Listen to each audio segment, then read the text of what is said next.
இப்போது பறக்க விடுகிறார்.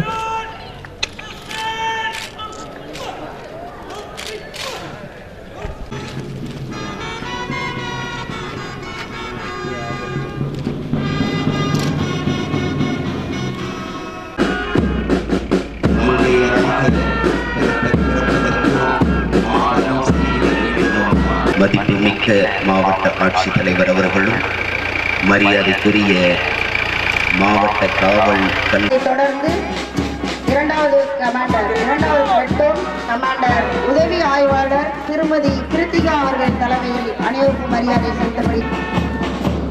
மரியாதை செலுத்தப்படுகிறது. சமாதானத்திற்காக நம் கரூர் மாவட்டத்திலிருந்து வெண்ணிற புறாக்கள் நிலை காவலர் கஸ்தூரி காலை